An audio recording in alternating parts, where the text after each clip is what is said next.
Hello, thank you all for tuning into our Aircast tonight. My name is Jordan Toledo, and I am the coordinator for tonight's Aircast on the General Laws Committee. I am a senior at George Mason University, currently interning with Democracy on Air, a nonpartisan nonprofit that is supporting the Virginia On Air Governance and Election Hub at va.onair.cc. Tonight's Aircast is being live streamed and recorded. The recorded video will be archived on the Virginia On Air website and on our YouTube channel. Our host for tonight is Delegate David Bulova. David Bulova was first elected delegate for the 37th District in 2005. The 37th District includes the city of Fairfax and parts of Fairfax County. Delegate Bulova serves as chair of the General Laws Committee and chair of the Commerce, Agriculture, and Natural Resources Subcommittee in the Appropriations Committee. Additionally, he serves as a member of the Education Committee, Agriculture, Chesapeake, and Natural Resources and Appropriations Committee. Now I'd like to welcome Delegate David Bulova. How are you doing tonight, Delegate? I'm doing great, thank you. How are you? I'm good. Thank you so much for being here. I know you have a very busy schedule, but I look forward to hearing about all the great work your General Laws Committee has been doing. Can you give us an overview of the highlights from this winter's General Law Committee? Yeah, no, and so thank you very much. It is wonderful to be here with you tonight. Before I give some highlights, I wanted to spend a little time just kind of talking about what we actually do. Because the term general laws is kind of generic, right? And so from most of our sister committees, and there's 14 committees in the House, you can tell exactly what they do by their name. And so you've got the Education Committee, you've got Health, Welfare, and Institutions, and you've got Public Safety. But general laws is a little bit different in that we're a bit of a workhorse, and we deal with a whole range of different issues. In fact, I had to write them down because it's hard to go ahead or easy to go ahead and forget exactly all the issues that we cover. But just to give you a little bit of a flavor, we deal with alcohol, we deal with gaming, we deal with procurement, we deal with the Freedom of Information Act, we deal with the regulation of professions and occupations. So anything from a real estate agent to plumbers to cosmetology, if you are licensed as a profession in Virginia, we cover that area. We deal with the administration of government, housing, symbols of the Commonwealth. And so I bet people didn't know that we have a state amphibian. And so if you want to have a state anything, that goes through general laws. Conflict of interests, consumer affairs, and then anything that doesn't fit neatly in one of our other committees. And we even deal with cemeteries. And we had a bill last year that actually addressed whether a person could be buried with their beloved pet. And so that was a real bill. It was a little creepy. And the answer is yes, you may now do that. It is fun to note that General Laws is among the oldest of the committees in the entire General Assembly. It traces its roots back to 1677. And it was originally the Committee on Propositions and Grievances, and we changed our name to General Laws in 1901. So this last year, the whole House of Delegates, we met virtually, and that included our committees and our subcommittees. And so we did our job from home or wherever we wanted to go ahead and set up shop. But that did not keep us from addressing some really, really big issues. And so kind of your point, what are the things that we really focused on over the week or over the winter? So one of our biggest priorities was housing. And so, there's been a lot of tough parts about the pandemic, but we want to make sure that we are doing everything we can in order to keep people in their homes, while also realizing that a lot of people are relying on those rental income streams just to go ahead and pay for their own housing and their own businesses. And so it's walking that narrow line. And so we actually passed some really good legislation, I thought, in order to empower our renters to be able to engage in things like payment plans and to help them go ahead and keep in their homes while also ensuring that ultimately the landlord is made whole. And so any of those kind of issues dealing with housing that came through our committee this year. Last year, we made a really big change to the Virginia Human Rights Act and was very, very proud of what we did last year. It was landmark legislation that added our LGBTQ plus friends and neighbors to the Virginia Human Rights Act. and protected them in housing, in employment, and in public accommodations. And so this year we continued on that really, really good work by expanding protections to those with disabilities, and also closed a really big gap by making sure that we're covering domestic workers under those protections as well. So very proud of that. The biggie this year was the legalization and regulation of marijuana. And so we were ground zero of the committees that dealt with this. And so usually a bill goes to one committee, maybe two. If it deals with budgets, it goes to appropriations. This one was so big that it went to actually three committees. And so we deal with the regulation of substances. So we deal with alcohol, we deal with tobacco. And so we dealt with kind of that end, so how would we retail this? Then it went over to courts for enforcement and safety, and then over to appropriations to figure out how any revenue generation would be appropriated and spent. But we were ground zero. We were the first to have an opportunity to look at the governor's proposal and made lots of different changes. And we dealt with everything from how do you design a system to make sure that you're keeping it out of the hands of kids under the age of 21. To regulation of advertising. But the real big one was how do you make sure that there's an economic equity aspect to this, right? And so you don't want just a couple of really big national companies coming in and gobbling up the entire market. You want to make sure that more people have an opportunity for an economic slice of that pie. And so that bill ultimately went through the House and the Senate and was adopted by the General Assembly. We had over 113 bills referred to our committee this year. Believe it or not, that's actually a little on the light side. We usually deal with even more of those. But the way that we deal with that many pieces of legislation is we've got a really robust subcommittee system. And so I've got 4 subcommittees that are in general laws. And I'm really, really glad to have 2 of my subcommittee chairs here with us today. And so that's Betsy Carr of Richmond. And so Betsy is the chair of our Open Government and Procurement Subcommittee. And then we have Chris Hurst, who is is out of Radford, and he chairs our Professions and Occupations Subcommittee. So anyways, they do a really, really great job. And so I wanted to kind of give them a chance to talk a little bit about what their subcommittees are all about, some of the big issues they've been facing. I know that this last year was a challenge because we had some really early subcommittee meetings. And so Delegate Carr, her subcommittees were at 7 o'clock in the morning. And Chris lucked out, his were in the afternoon. But anyways, Betsy, you want to tell us a little bit about what your subcommittee did this session and kind of the issues that you deal with? Thank you. I think all of our participants got an early start and they did very well. The members and also the people who might be testifying from Northern Virginia or Martinsville or wherever, they could just hop on Zoom. They didn't have to get in their car and drive down. So that was an advantage of having the Zoom. This session, we had a lot of, the subcommittee says, this deals a lot with procurement, and that's contracts, like contracts with state organizations, the labor relations, what are the different guidelines for contracts for procurement, what's put out there. So we have that, and we have FOIA, the public information questions and so forth that come forth. I think one of the questions that we were asked to talk about, should I go ahead and do that now? Or should we wait? The FOIA bill. Oh, for the Q&A?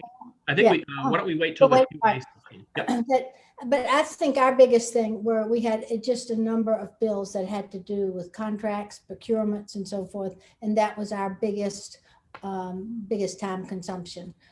And also, I think people worked very diligently, and always it's a privilege to be involved in that committee and see all the folks that come together and provide input and really try to discern the best way forward for our committee.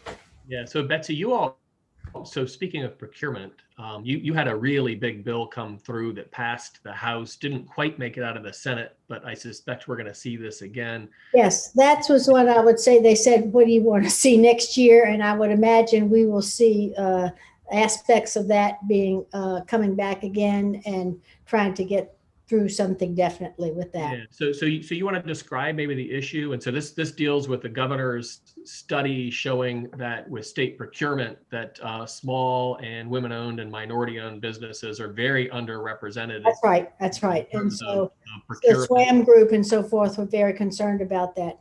There had been a governor's executive order, I don't know, 3 or 4 years ago. And so this bill was trying to codify that executive order and also include the findings of the diversity study, what had happened and why we had so many, why the numbers of contracts given to SWAM and business owners, women business owners, was so low. So it was an effort to correct that, move forward in a positive way. Great. Thanks, Betsy. So Chris, tell us about professions and occupations and then the amorphous administrative processes aspect of what you do. Thank you very much, Mr. Chairman, for having me on. I think members of that subcommittee serve on it, and some get taken off of that subcommittee and still have no idea necessarily what exactly does administrative process mean. But I actually think there's a lot of overlap between that part of the subcommittee that I chair and also the procurement part that Delegate Carr chairs as well. And it's basically the legislative intent for how the executive branch will operate itself and some of the fundamental things we want to bring to the executive branch in order to have it reflect our values. So in the procurement process, as Delegate Carr was just saying, we're having this debate over the issue of making sure that if from a procurement standpoint, the state government is choosing to do business with groups that we think deserve to have additional opportunities, and we are trying to continue to encourage more people in those SWAM categories to start businesses and to hopefully have successful businesses. Groups of people that historically in the past have not been able to have access to entrepreneurship or their own ownership of small businesses. And so we have a huge, I think, influx of bills that have come in the last few years that are related to diversity, inclusion, and equity. And there are lots of things that we can do in state government, but then also in the Administrative Process Subcommittee to have an effect on how the executive branch also operates, here in the Commonwealth of Virginia. There were a couple of ones that, for me, were big this year, and that was changing some definitions in the Virginia Human Rights Act. So some of those fundamental parts of Virginia code that, again, lay the groundwork for some of our value statements, things like the Human Rights Act are in there, and they're under the purview of administrative process. How does the administration actually go about, doing its job on a day-to-day basis? What sort of things does it have to adhere to? And one bill that had a lot of contention was expanding the definition of employer in the Human Rights Act to also include people who are employed as domestic workers as defined in the bill. And so this is trying to make sure that you as an employee, you as working for someone else, are not going to be discriminated in your workplace. And we just were able to make changes to that here in the last few years based off of different protected classes, including, gender orientation, sexual identity. And what we also, I think, want to make sure is that we do a good job of identifying all the types of workers that really are working under an employer-employee relationship. And so not trying to say from tax purposes, are these people independent contractors or are these people employees? Do you have to give them benefits or not? It doesn't really say anything about that. It says, again, from a fundamental value statement, you're not going to be able to discriminate, fire, otherwise abuse in the workplace people, even if they're domestic workers working in your home. You're not going to subject them to that kind of discrimination and expect it not to be a violation of state law. So that was one of the major ones that we dealt with here in the Professions, Occupations, Administrative Process Subcommittee in 2021. The other one that we added to was adding a discrimination on the basis of disability to make sure that we did not include it in the legislation last year, that employers, housing, and other different types of situations that you might encounter in day-to-day life that you can't be discriminated against, as we said, for your sexual identity or gender orientation, that you also can't be discriminated based off of disability too. The other part of it is on professions and occupations, and that is basically the licensure process and the oversight board process we have in Virginia for making sure that professional classes of people have some measure of regulation to ensure that the work that they're doing is of high quality. And the bill that everybody still talks about that we had was actually last year, and it was the chairman's bill. And sometimes it's what I like about general laws is we get to really have some debates about things that maybe you wouldn't have previously thought about, where you have opposing viewpoints. And sometimes we introduce these bills because we do have a particular feeling on them, but also because it's important for us to start to have some discourse on these issues to try and get some resolution.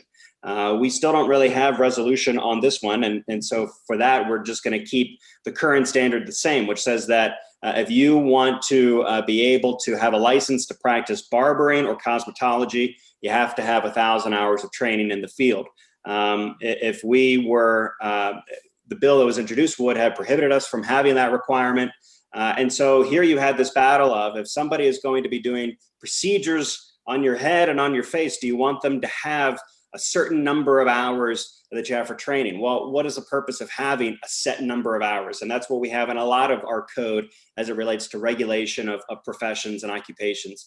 Is 1,000 enough? What about 900? Would 900 be enough? And so where do you try and find that right balance? It's never going to be a perfect number, but you have a number that is sizable, something like 1,000 hours, if you believe as a value that it's important to have a sizable amount of time dedicated in the field to practicing this before we're going to give you a license. But there is a strong argument to be made that maybe those are a little arbitrary. Maybe they don't actually truly reflect the ability or the talent of the people who are applying for these licenses.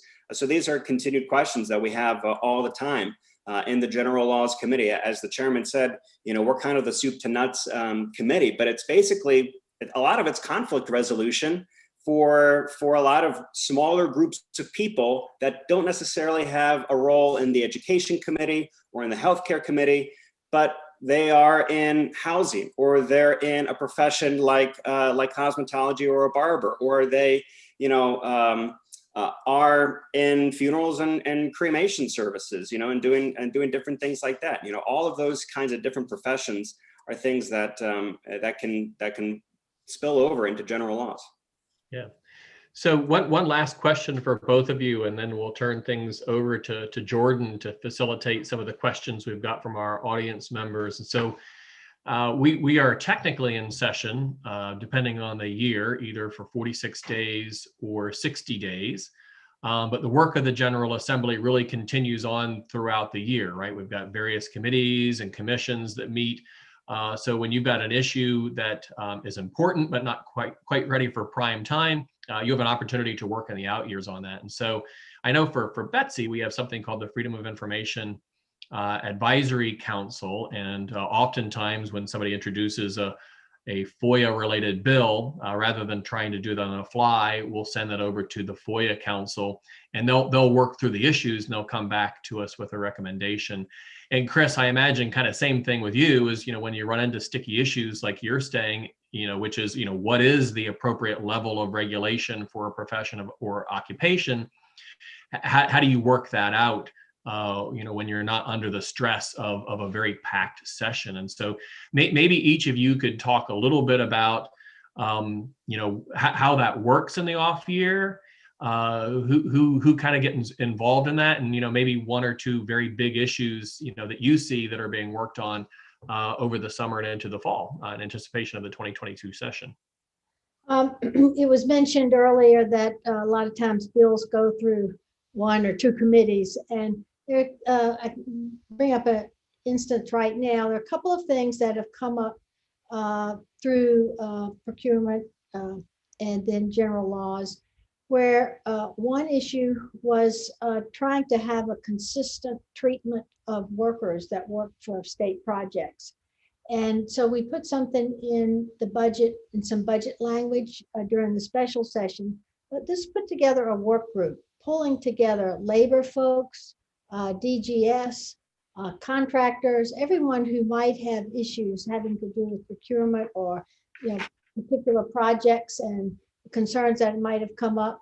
And so we have that has been expanded because there were more stakeholders that needed to be involved. And so that is a work group that is continuing under our Secretary of Labor, Megan Healy. In addition, as you mentioned, there are a lot of things that are very complicated about procurement. And this session, we had a work group set up that it's going to be, again, a kind of a group that people can refer to, just like FOIA or so forth.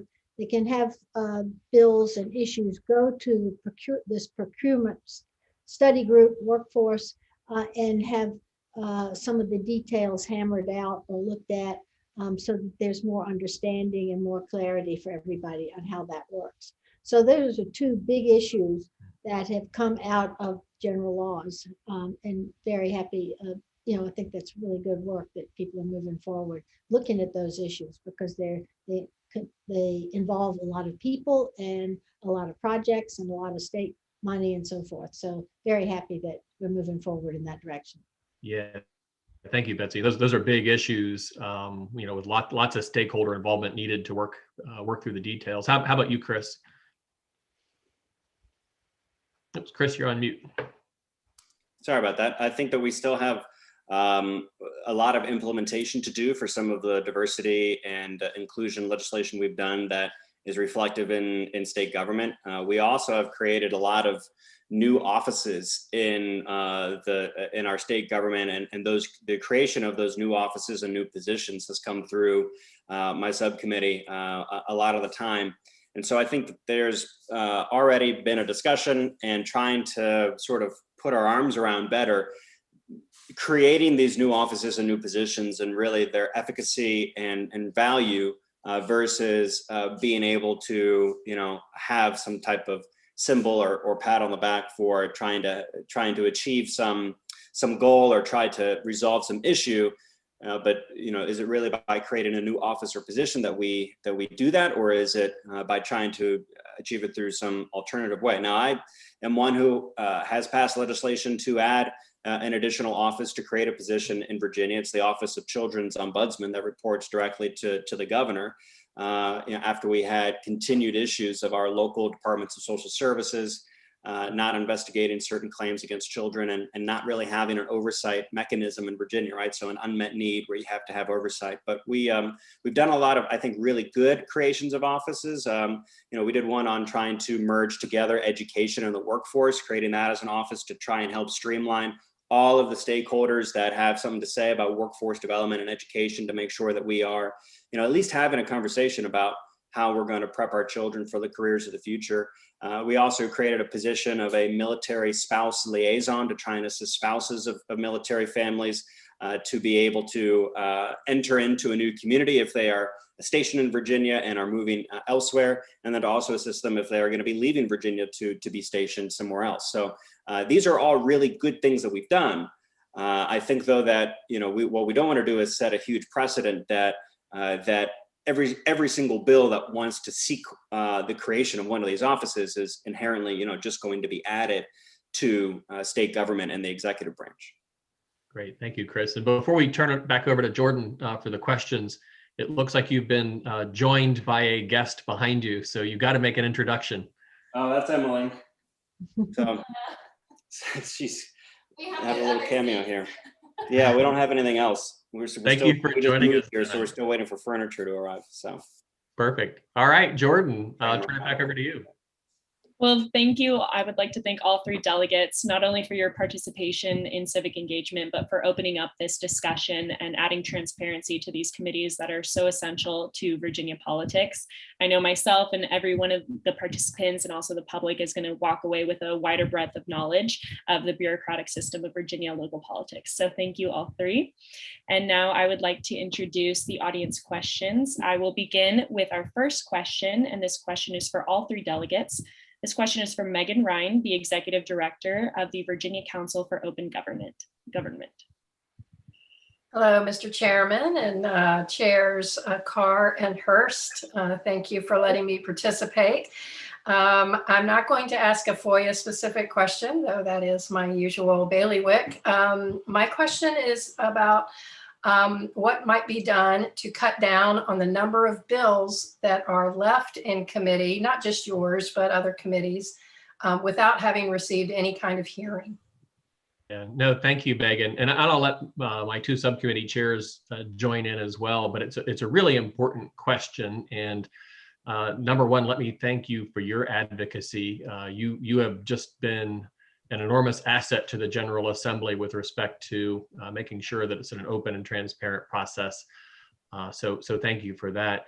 And I also agree 100%, that when possible, you want every single bill to get a fair hearing. You might disagree with that bill and that bill might die, but let it die or get an up or down vote on its merits. This year was a little bit of a challenge, as you know, because we were dealing in a virtual world and we were dealing with something called a block system for those people who are watching, where back before the pandemic, you would have a meeting that would start at 7 o'clock in the morning and you would just plow through until all of your bills were addressed. And so time wasn't as big of a concern if you weren't able to get through a docket. Unfortunately, this year, we had to deal with very specific 2-hour blocks of time. And the way that the system works is that if you're not done in your 2-hour block, Zoom stops, and then anything that is not doesn't get dealt with. And so we had to make some strategic decisions about making sure that your bills that had the most chance of being able to get through, or the ones that were likely to have the greatest amount of debate, that those were on the docket, so that we could make sure that we got through those. And so unfortunately, in that case, you had to look at a bill and say, all right, this bill isn't likely to go anywhere or isn't quite ready for prime time. But in general, Megan, I agree 100% with you that when we get back to normal, we want to make sure that every bill gets a fair hearing, because every member of the General Assembly represents our constituents and their voices deserve to be heard. Anyways, Chris and Betsy, I don't know if you wanted to add on to something. Yeah, Go go ahead. ahead, Delegate. No, go for it. I was just going to say, some people have said that having a limit on the bills was a handicap, but I also think in some ways people had to pare down their issue. I mean, I had several things I wish I could have introduced this time, but could not because of the limit. But in some ways, because we had a limited number of bills, that we could hone and focus more. Now, I don't know, that's something we want to do in the future, but it's something we can learn from, I think. Yeah, and just to add on to that before Chris takes over, typically on our long sessions, there's no limit to how many bills that people can introduce.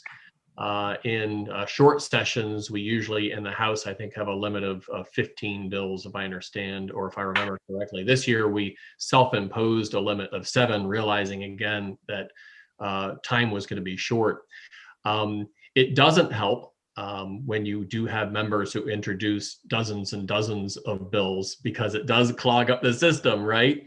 And so, again, realizing that we only have a certain amount of time to get the people's business done, there was a certain beauty to making sure that people were prioritizing what bills they put in so that we could actually pay good time and attention to them. Chris?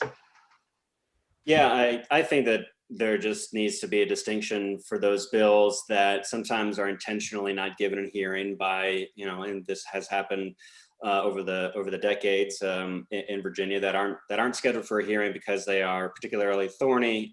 There may not be an actual plan for implementation, especially if these are going to have large fiscal impact.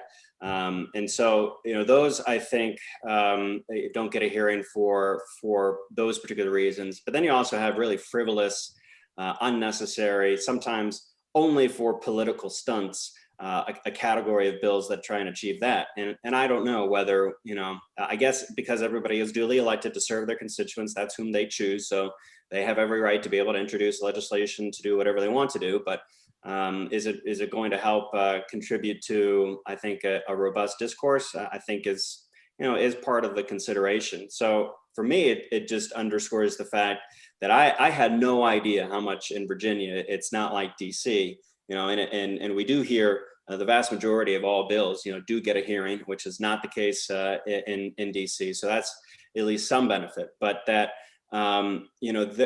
just like baseball and football, there is a rule book, and just like baseball and football, sometimes it's a contact sport in the General Assembly. And so trying to figure out how to play that sport, it requires you to have different abilities, different tools in the toolbox, different options available to you as you're trying to run plays, as you're trying to, get into the end zone. And so I think that there's definitely opportunity to talk about, making changes to how we do business, to maybe take away some strategic advantage that some groups of people may be able to get, but that overall not having hearings on bills hurts the transparency of the process that we do. So we have our own committee on rules just to talk about some of these things and talk about particularly thorny issues.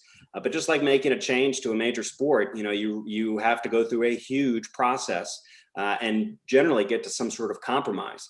And if we really wanted to go down that road on this particular issue, I think that, clever people, creative people could come up with ways where maybe we could improve the system in some type of compromise. Great. Thank you so much, Megan Rhyne, for your question. And thank you, delegates, for your honest answers. Next, I would like to introduce our second question for Delegate Bulova from Nanayaa Obeng, who is a senior international politics major at GMU, as well as a Democracy on-air intern. Hello. Hey, how are you? I'm good. How are you? So my question is, how have the universities addressed HB 1529 in promoting greater transparency for donations? Great. So thank you for that question. It's an issue near and dear to my heart. House Bill 1529 was my piece of legislation, and it was born out of an unfortunate situation at George Mason University, where they went back and looked at donation agreements and discovered that there were some agreements that stepped over the bounds with respect to influencing the academic decision-making process. And so things that, with looking at them now, you'd say, hey, those shouldn't have been approved. And so the question was, how do you make sure that you don't repeat that kind of situation in the future? And so we're working with Megan's group and a number of other groups, as well as our colleges and universities. We passed a bill that basically said, look, every college and university has to have a gift acceptance policy, and you have to have some kind of administrative process that is open and transparent if you have a gift that is going to affect the academic decision-making process, or if the gift is $1 million and over and establishes or puts on a new obligation to a college or university. And so if you've got a new chairmanship or anything like that, there has to be a process for vetting that through. And I think the most important part is that process is subject to the Freedom of Information Act, right? And so, we trust but verify. And so you want to make sure that you got that sunshine and transparency so that anybody could go ahead and take a look at that process and say, yep, it's working, or no, it's not working. So I know George Mason University, they had actually gotten that ball rolling ahead of time to address that situation. And so they tackled the law and have come up with a policy and a process for accepting gift policies. My understanding is that other universities have done exactly the same thing. Each of them is a little bit different. And I think that was one of the concerns, is that, William & Mary's policy versus James Madison versus UVA and VCU are all going to be a little bit different with respect to how they're going to process those, but the foundational parts are all the same. And by law, each of those universities have put together their processes and procedures so that, again, we can make sure that there is transparency to the process, while also realizing that, we very much appreciate the fact that people are willing to make donations to our colleges and universities because it really is fundamental to their being able to perform their missions. But we as a public body because these are public universities, want to make sure that there's no undue influence, and that it's the academics that is first and foremost with respect to our colleges and universities. So great question. Glad we were able to get that through, and glad our universities are implementing that program now. Thank you, Delegate Bulova. Thank you, Nanayaa, for your participation and your question. I would like to introduce our third question for Delegate Carr and Delegate Hurst from Todd Gillette, who is the Democracy on Air Chair and also holds a PhD from George Mason. Great. Thank you, Jordan. And thank you, delegates. I've actually really been enjoying this discussion, really informative, really interesting. So my question is related to the Freedom of Information Act bills. And I'm interested to hear your views on those bills that were passed this year. Noted that there were HB 1931 that expanded the use of virtual meeting attendance in certain cases, and HB 2004 that expands the required release of certain information for criminal investigations.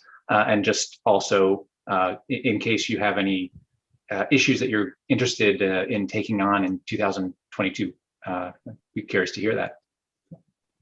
Thank you. I'll just mention, since 2004 was Hurst, Delegate Hurst's bill, and let him take the floor on that one. The 1931 bill, which passed the House uncontested and then passed the Senate 28-11. And it was a bill that was recommended by the FOIA Council, and it had the support from the Virginia Municipal League and the Virginia Association of Counties. Basically, if a member of a public body cannot come to a physical meeting due to a family member's medical condition that requires the member to provide care for them, then the member can notify the chair of the public body, and then they can participate in the meeting electronically. Also, the bill clarifies that members can participate in electronic meeting due to a personal matter up to 2 times or 25% of the meetings each calendar year. So this was a balance of allowing people to take care of their personal responsibilities and take advantage of virtual meeting. At the same time, not letting it go so far that people could just go the whole time and do virtual meetings. However, we have to add, during the pandemic, that has been a kind of helpful thing during this time. And that will change when we no longer have the state of emergency. But I think we all realize and recognize the advantage of having virtual meetings for community meetings, for board meetings, and so forth. So particularly my view on this is that prior to the passage and introduction of this legislation, and also prior to the pandemic, restrictions on attending a public meeting virtually for a member of a board, I think were too restrictive, and they didn't recognize the various family members that individuals have, particularly for women. And so I was very glad to see this recommendation for you, the FOIA Council pass the General Assembly. And I think it's a really good move. Thank you. Great. And I know Delegate Hurst, there he is.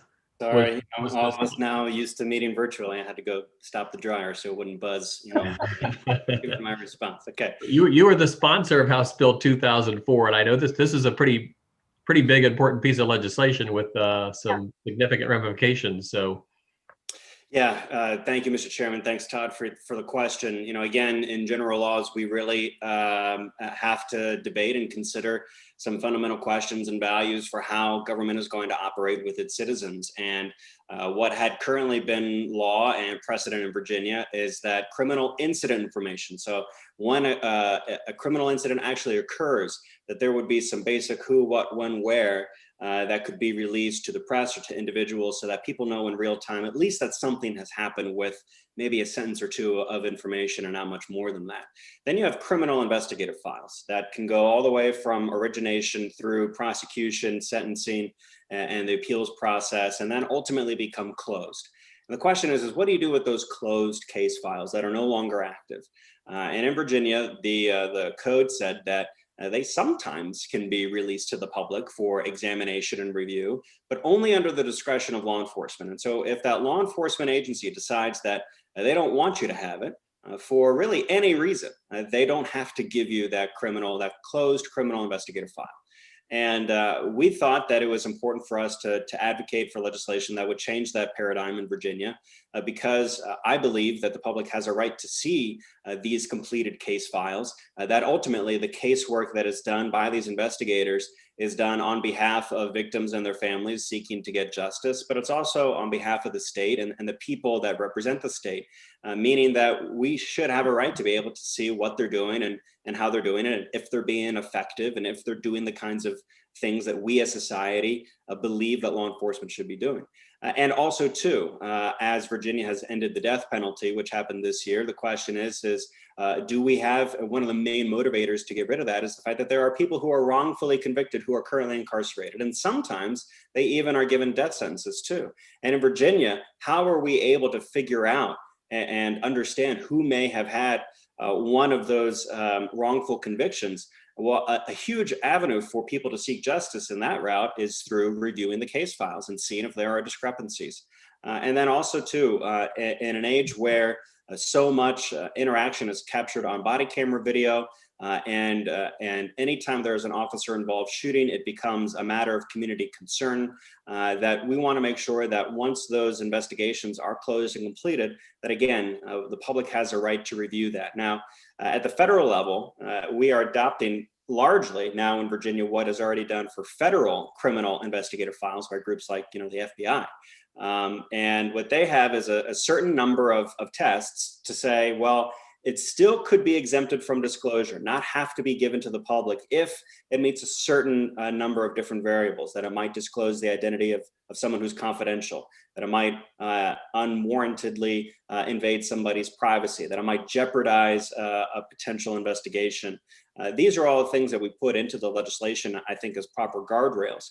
But we were able to change the value statement in our code as it relates to criminal investigative files by saying that once they are closed, no, the deference should be, the presumption should be that the public should get it, rather than it being up to the whim and the decision of the people who hold those records, the people who actually did the investigations themselves. Great, yeah, and thank you, Chris. Now, if I could just add, if I recall, this is a great case study of you had introduced this previously, didn't make it through, and we had the process in there, and you worked with the stakeholders to be able to modify it, and then ended up getting it through the General Assembly, right?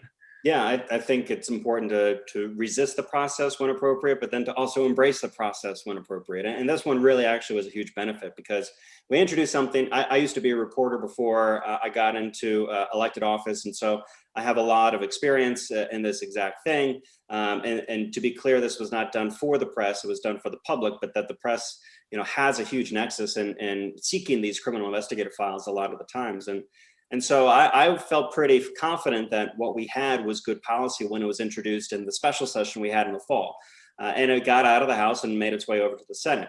But we have a process, and the chair of the FOIA Council is also on the General Laws Committee in the Senate, and asked that it be sent to her FOIA Council for review before the Senate could give a sign off to it. And you think at the time, oh man, this is just impeding progress. But actually going through 2 many hours long meetings of the FOIA Council in the fall gave us a better product. We were able to wordsmith it. We were able to debate certain conditions in the bill. We were able to try and edit it so that it's cleaner in the code too. So there are lots of things that process can afford us to actually create good code. I think in Virginia in particular, I see a lot of folks, especially the attorneys who help us physically write the bills.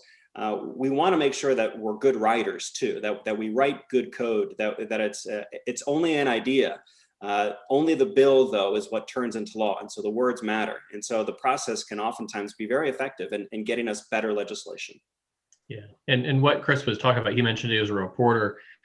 And it really highlights, one of the neat things about the General Assembly is that we are part-time, and each of us comes with our own professional background and experience, and we we come to rely on each other for that background and experience and perspective. And so we have a really diverse group of individuals with a lot of different professional backgrounds, and that really adds to that discourse and understanding of the issues that we're dealing with. Great, thank you, delegates, and thank you, Todd, for your question.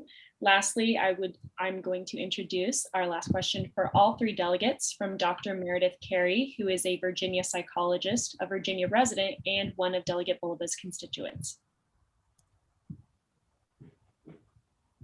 Well, hello, and I'm really here not to ask a question, but just to express very deep appreciation for great work that you all did when you enacted the legislation that allowed for telepsychology, because I must tell you, that has been a problem for 20 years, 2 decades, that we've known that telepsychology works really well to get out mental health services to people that are underserved, that can't get the services elsewhere.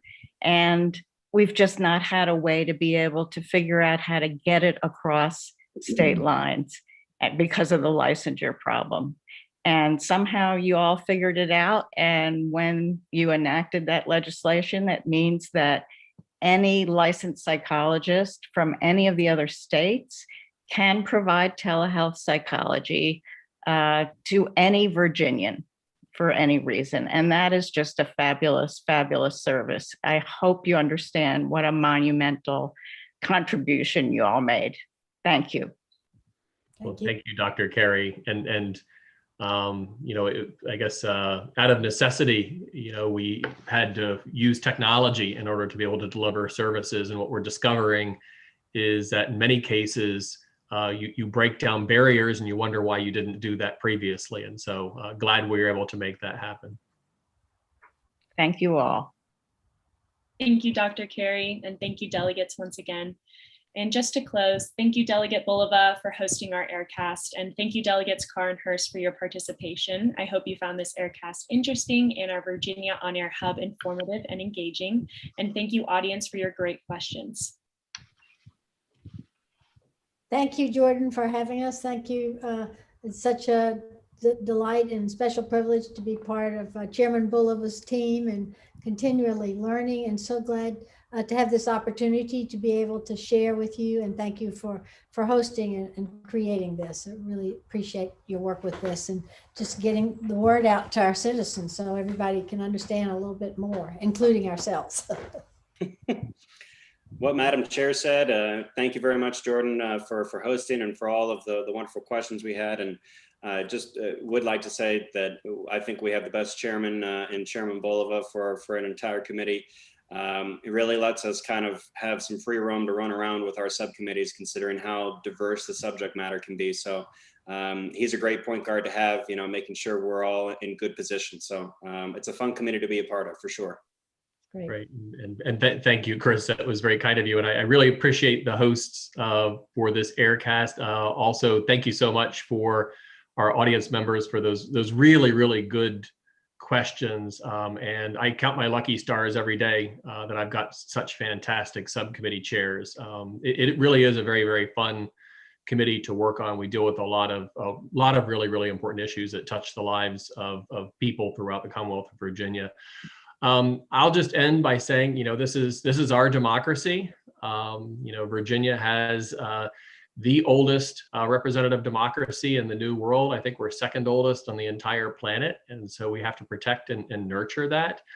You know, the pandemic was really tough on families and individuals and businesses, but it did force us to better utilize technology, as Dr. Cary went ahead and said. And so one of the outcomes is that it used to be, in order to be able to testify before a subcommittee or for a full committee like general laws, is that you had to make that trek down to Richmond for 5 minutes of testimony and then make the trek back home. And we went ahead and changed that. So now that if you see an issue that's important to you, you can sign up online and you can testify doing that virtually. And that's one of the things that we want to be able to preserve and keep even as we come out of the pandemic. And so I think that's great that, you know, we'll do our business in person in Richmond, but will also empower people to participate in their democracy by being able to join online. And as we mentioned, there are a lot of issues that, again, important issues aren't quite ready. And so throughout the year, we focus on those and we refine them. And there's lots of opportunities for people to get involved, whether that's the FOIA Council, another group that we didn't get to talk about, but is also a really important part of general laws, is the Housing Commission, dealing with housing affordability type issues. And so again, it's an open invitation to everybody to please get involved. Please use this all as a resource. And again, thank you so much to our hosts tonight for putting this on. Of course, thank you. And just to let you know, for the audience, I will be doing an upcoming demo about the Virginia On Air website so that you could read more about the General Laws Committee, as well as Delegate Bulova, Delegate Carr, and Delegate Hurst. The homepage highlights what's streaming today and the upcoming aircasts. Other homepage posts are accessible by selecting the thumbnails below. For example, this post on the General Assembly has links to all the recorded sessions, as well as various articles about this year's session, and all the bills passed this year by interest and issue areas. To learn more about the General Laws Committee and other Virginia House committees, select Governance, VA House Committees, Top Posts, and then view the committee you are interested in. Select the feature image or post title to go to its post view. Committee posts include recorded committee hearings, detailed listing of all the bills passed by a committee, and commissions and boards related to a committee's lawmaking. You can learn about your representatives by selecting Who Represents Me, then typing in your street address, and then selecting your representative.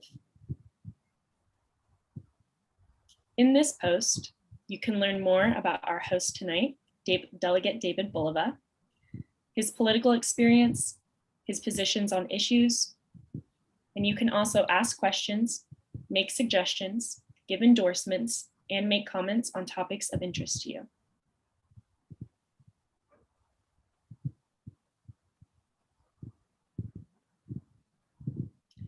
Go to va.onair.cc to learn about, discuss, and get more engaged with Virginia governance and elections. Select the VA logo to subscribe to our YouTube channel and watch the About US On Air Network video to learn more about our 50 state hubs and central us.onair.cc hub. Thanks for making your democracy better, and have a nice evening.